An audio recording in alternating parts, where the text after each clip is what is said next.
R.AGE to start. So, if you're wondering what I'm doing here as a journalist, speaking about child grooming, well, we did a project last year. So it's called Predator in My Phone project. Some of you may have heard of it, some of you may not. Basically, what this project is about is we went undercover posing as 15-year-old girls and on chat apps to see whether we could get predators to talk to us, to approach us. What inspired this project was we were doing a date rape drug story last year. And when we met up with the police sexual investigation division, D11, in Bukit Aman, we were told that date rape drug cases are very rare. And it's because date rape drugs are expensive. So, we didn't know that, now we do. But more interestingly, what we found out was that 52% of reported rape cases involved underage victims. And what's worse, 80% of the cases that were reported were internet related. So what this means is that the communication between the victim and the predator was initiated online. And chat apps are the #1 modus operandi of these predators. And specifically, WeChat. How many of you are on WeChat? Can I see a show of hands? Really? So few. Okay, great. Good to know, because every time I've given a talk, there's so many of them that are on WeChat. So yeah, that was what we did. Moving forward, we spent about 6 months going undercover, posing as 15-year-old girls on WeChat, BeeTalk, Kik, but the one that got most action was WeChat and BeeTalk. Within 30 minutes of registering ourselves, there's this people nearby function on WeChat. When you switch it on, people around you in your vicinity can see your profile and can chat you up. So that was what we did. We turned on people nearby function and just sat around, waited. Not a long wait, about half an hour into the waiting, there's 20 different men who sent us messages that says hi, hello. Some are even more forward than that. Some, it's things that you can't safely say in a crowd of people, But throughout this project, once we've talked to these predators, and we found that we are learning new things, because we can never say yes to anything that they suggest, and we never initiate contact. We wait for them to start it, and every time they do, we see that there's this approach, there's this process that is similar with every predator. Because if you ask me to come up with the profile of a predator, there is no way that I can come up with a specific profile, because they're all different from various backgrounds. Some are professionals, some are old, some are young, but the one thing that is similar for everyone is the approach that they take. So what they do is, there's 3 approach, well, actually 2. One, they befriend you and play the character of a brother or a father, a very cool brother who protects you, who chats with you and tell you that, hey, you know what? There's a lot of creeps online. You're lucky that I'm not one of them. And then 2 weeks down the road, they'll be talking to you about sex. So the other one is the role of a sex teacher. This is very, very common, because they gradually go to become that throughout the process. So child grooming, what it is the process of an adult befriending a child or a young person with the intention to sexually exploit them. So sexual exploitation includes child trafficking, child prostitution, and child pornography. So rape is involved as well.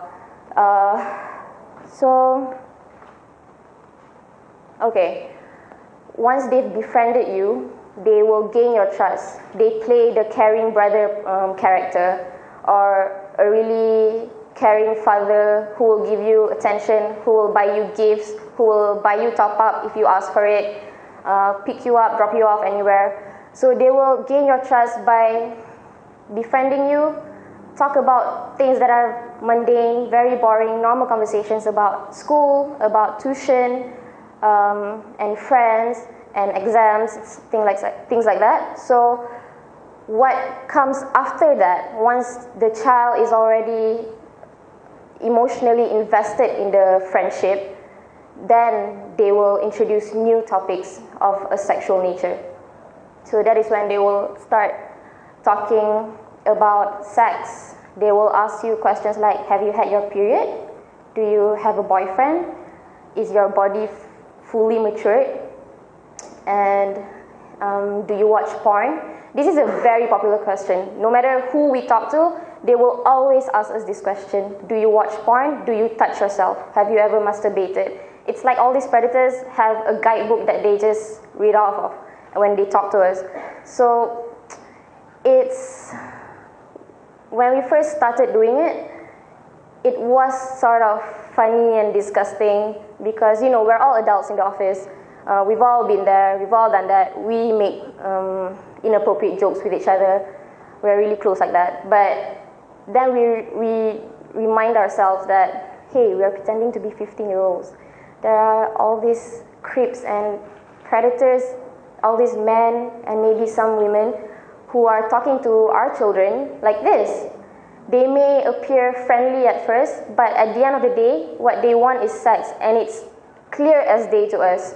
But the thing is, when the longer we invested ourselves in this project, we understood how children can become victims, because it's not as simple as you saying, obviously he wants sex. Why did you talk to him? Why did you layan? Why did you say hello? Why did you reply to his messages? It's not as simple as that. A lot of the victims that we met, why they become victims, it's not that they come from a specific background or anything. It's just that they have a phone. They have a phone. These chat apps are free to download, and when they're bored, they get on those apps. For example, on WeChat, you're bored. You're bored talking to the circle of friends that you have. So you speak to strangers, which is the easiest thing to do on these apps. And see, this is what we found. Basically, once they've gained your trust, once they've talked to you about sex, and kids that age, 15, 14, 13, you know, you're just about to hit puberty, you're just about to start school, in high school and stuff like that, you will be very hormonal. Your body is going through a lot of changes that even you don't understand. And you will be curious. You'll be curious about a lot of things. So when someone comes up to you and say, have you masturbated before? Or have you watched porn? Of course you'll be disgusted and you'll be weirded out. But if they send you a pornographic GIF or a pornographic video or a video of them masturbating, I'm pretty sure they'll, click on the video. I'm pretty sure they will look at the materials, even though they're disgusted by it, because you're just curious. Ooh, a video download. That's what everyone will do. And the thing is, once they have lowered the children's inhibitions towards sex, that's when exploitation comes into play, because it doesn't have to happen offline. The predator don't have to meet the children in real life. It can just be online, and for some cases, it stays online. What they do is they ask you for nudes. They ask you for sexy pictures. And the children, how they become victims is that they're already invested emotionally, and they think that they're boyfriend-girlfriend. And this is what boyfriend-girlfriend do. They talk sexy, they make out, etc. So when they send nude photos of themselves, sooner or later they'll realize that they have trapped themselves in the situation. Because, I don't want my parents to know that I send nude photos to strangers online, So children, once they've gotten into that situation, they have no way out. That's what they think. They are afraid to tell anybody, any responsible adults, teachers, parents, siblings, they won't do that. So they just stay in that situation and become victimized continuously. So that is what happens. And the thing is, from all we've met about, because we chat with these predators online, there's about 200 chats that we saved.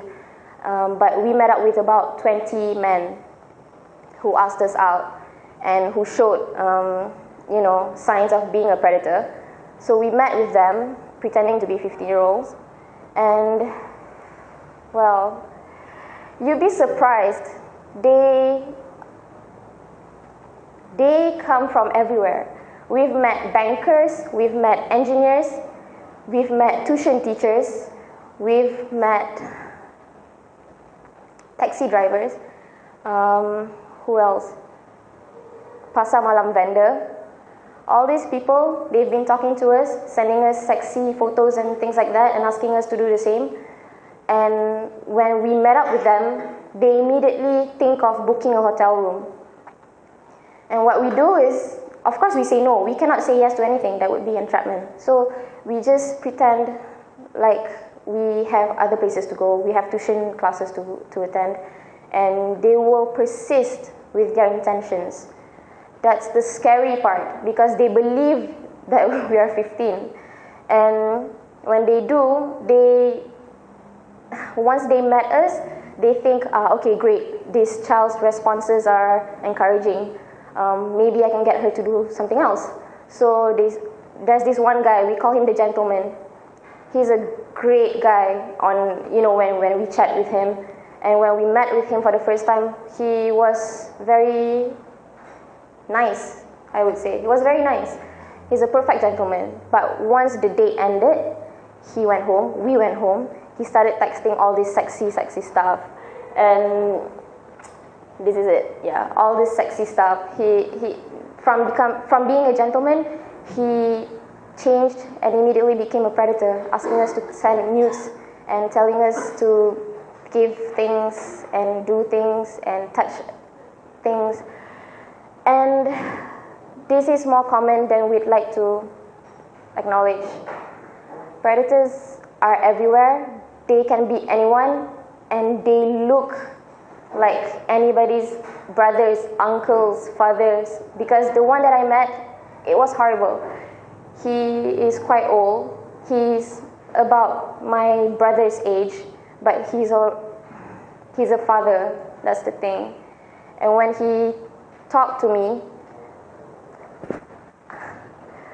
I was pretending to be a 15-year-old girl. But when we were talking, 5 minutes into the conversation, I felt so comfortable. I completely forgot that this guy is a predator who intend to bring me to the hotel room that he booked across the street. And that's when I understood how children become victims. They're lonely, they're bored. They thought, hey, everyone make friends online nowadays. It's not completely weird, not like our time, not like my time. But yeah, we have all these men who's going, yeah, this is the guy. So he at first talked to me about mundane stuff, and then we met. More boring conversation. I asked him about his family, about his wife, about his children, because I was there as a journalist undercover trying to get more information on this guy, to get all the data that I could get, personal details and things like that would incriminate him. So we got all that. But at the end of the day, he still wanted me to go to the hotel room with him. But because I had my team around me, all hidden, all nearby, we also work with the police in the project. So every step of the way, they are informed. So what we did was, fine, I'll walk with him to the hotel, but that's it. I wouldn't go anywhere else except to the lobby, because I wanted to see whether he would open up some more and tell me more dirty deeds, which he did. Because once we got to the hotel lobby, I think it was his way of telling me, it was his way to normalize everything for me. Like, hey, sex is normal. this is normal, I'm old, you're young, so what, it's normal. So what he did was he told me about all his previous endeavors, all the young girls that he has bedded. So it's really horrible. It's really horrible to think about it, to know that these men are out there and they're talking to children so easily. Like someone told me, all these chat apps, they're basically a shopping mall for predators. Because children's there, predators there, all they need to do is bump into each other. And the predators are always on the lookout for new accounts, new profiles to appear on their people nearby function. So, yeah, the only way out of this is awareness and education. Like, there's no way to stop or block technology. There's no way to tell kids and ourselves to not use this app and things like that. What we can do is empower our children with the knowledge, with this risk, with the consequences that come with it. Like, here, internet, you can use it, but this is what will happen if you cross this line, if a man like this approaches you, and things like that. And the one thing that they're always curious about, the one thing that always gets them victimized is the fact that they don't know enough about sex. So yeah, sex education as well. As much as it is a taboo in some cultures, especially ours in Malaysia, we really need to talk about sex with our children, like responsible adults. We don't have to be parents to be invested in this issue. We just have to care enough to be responsible and tell these kids that, you know what, this will happen if you do this. Because one of the victims we've met, and it was the worst story. Every time we meet a victim, we think, oh my God, that was horrible. That was the worst story I've ever heard. But again, a new victim, their experiences are so unique that you will learn new things every single time. And the worst story that I've heard was that this girl, she's 13 years old. She was raped, and after that she developed a sex addiction. And she was raped by a friend she made online. So she developed a sex addiction. She became pregnant. And once she became pregnant, how she found out was she didn't get her period. So she told her mother. So the mother took her to the clinic, and they ran some tests, and turns out she's pregnant. And when I asked her, like, what happened? You didn't know? Because she went to the clinic with her mother, you know? Like, what an innocent thing to do. And it turned out, she told me she didn't know that sex led to pregnancy. And this is not at all impossible because she's only 14. And our school syllabus teaches about sex and our body when we turn 15 in Form 3. So yeah, she didn't know. She gave birth this year, May. And it's the worst thing ever to talk to a child with a voice so baby-like and to know that she has given birth and has given away her child to an adoptive family. Okay, I think that's all. That's it from me.